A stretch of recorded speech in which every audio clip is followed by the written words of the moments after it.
So, good day everyone. Good day. Good day.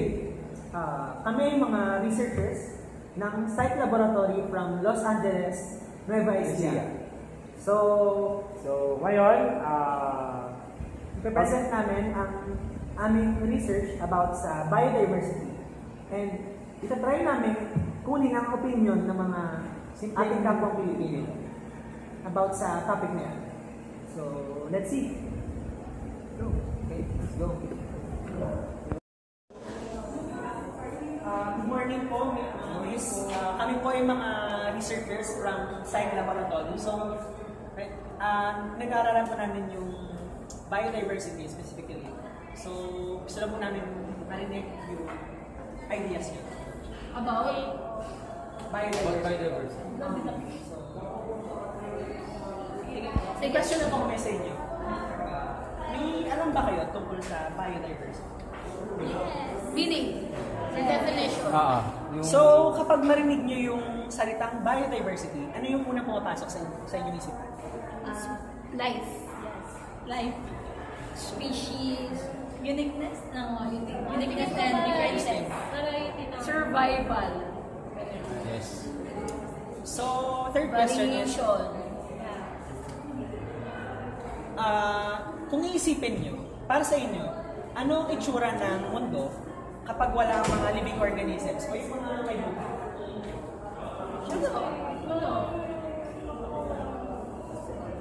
Kung ako sasagot ng gano'n,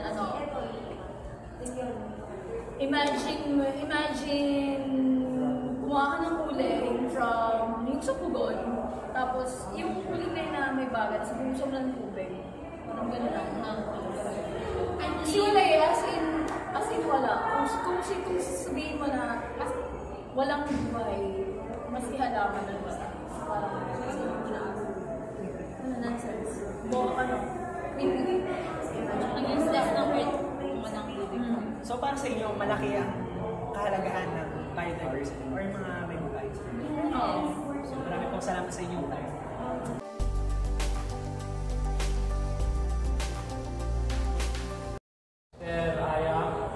Meron ka bang alaman tungkol sa biodiversity? Kapag narinig mo yung salita ng biodiversity, ano yung unang pumapasok sa'yo? Yung pagkaka-separate or pagkaka-iba ng mga different living organisms. Interesting. So, kung iisipin nyo, para sa'yo, kung wala ba yung mga living organisms sa mundo, ano yung nakikitang possible na itsura ng mundo natin or status ng mundo natin? Parang siguro walang buhay na parang ang plain tapos parang wala kang makikita kahit parang patay na rin. Parang ganun. So, to conclude, para sa iba, mahalaga ang mga may buhay dito. So, Siyempre naman. maraming salamat.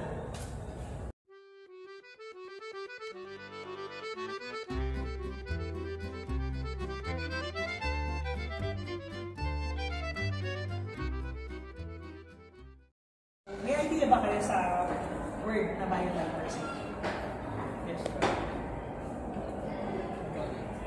Pag narinig ko kasi yung biodiversity, parang existence siya ng mga living beings sa environment.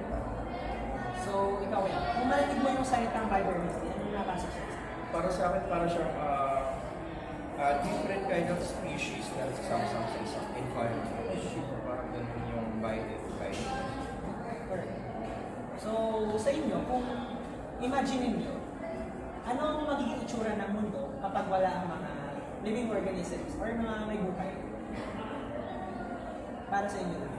Anong na-imagine nyo sa mundo? Anong itsura ng Para mundo? sa akin, walang civilization, walang interaction na nangyayari kapag walang living beings. Tsaka pag walang living things, mawawala ng cycle. Nabawa sa isang forest, di ba, may mga prey and may mga predator. Parang mawawala yung cycle kung sa environment. Kung wala yung mga living things. So, malaking may buhay sa status ng mundo. Kuya, naramdaman mo ba yung init ng mundo? Opo. Tipong mga 8 AM pa lang sobrang sakit na sa balat.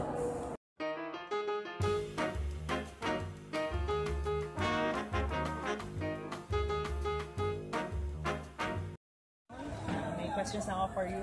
So, familiar ka ba sa word na biodiversity? Opo. So, if yes, sige, sagot mo.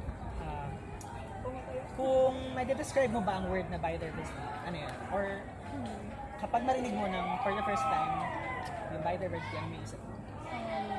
Pag naisip ko yung word na biodiversity, ang naisip ko po is different, tsaka uniqueness. Kasi po pag kagaya po nung tayo po, biodiverse po tayo dito kasi may iba't iba po tayong living organisms na kasama. Meron tayong puno, kung ano man, tsaka tao. So doon pa lang makikita na po natin yung biodiversity sa ecosystem po natin or sa kung ano man. Sa po, pag biodiversity po, iba't ibang bagay or kung ano man na nag-interact sa isang lugar. Okay. Nga maganda. Interesting. So, kung iisipin mo, how would you imagine a world or this earth kapag walang living organisms, walang humans, walang microorganisms, walang animals or anything, walang ecosystem? Okay, so kung nai-imagine ko naman po siya, masabi ko pa naman po na mag-function pa rin po itong mundo natin kasi meron naman pong ibang, say na, ibang, not really factors, pero may mangyayari. Example, yung volcanic eruption, hindi naman kailangan ng tao dyan para mangyari yun. So, ayun, masabi ko pa rin na mangyayari pa rin siya. Tsaka yung tubig, mag-flow pa rin naman siya kahit walang ano. Pero syempre, may iba pa ring epekto pag may living organisms tsaka pag wala. So, pero sa tanong niyo po, masabi ko pa rin na functional pa rin po itong Earth pag wala yung living organisms. Pero magiging iba nga lang po. Okay. So, to conclude, para sa'yo ba, sobrang halaga ba ng living organisms para mag-stay tong Earth? Based nga doon sa sagot mo. Opo, masabi ko po na mahalaga po ang living organisms kasi po, pag nag-interact po yung living tsaka non-living organisms, may nangyayari po po. Tapos meron pang isa pang ulit events, may isa pa, na nagkakaroon ng, let's say, meron pong something new na mangyayari po, yes, sa action. At saka po, masabi ko po na kagaya po nito, pwede po nating sustain mga living organisms, yung mga non-living things po na meron tayo. Napakaganda. Thank you so much. Thank you. Biodiversity. Before na tinry nating pakinggan yung opinions ng mga students nating nakita. So, some said na napaka-vital ng living organism sa survival and sa pag-conserve ng Earth. And some said na fully functional pa rin naman ng Earth kahit walang living organisms dito. And independent ng Earth sa living organisms. So now, let us try to hear from the expert. Ang biodiversity, ito yung may kinalaman sa living organisms. All living things from the living in the world is what we call biodiversity, which means bio means life. And there are more specific regarding dun sa biodiversity. It's meron tayong land, air, and marine biologists, which are coming from our seas, rivers. Biodiversity forms the foundation of the vast array of ecosystem services that critically contribute to human well-being. Biodiversity is important in human managed as well as natural ecosystems.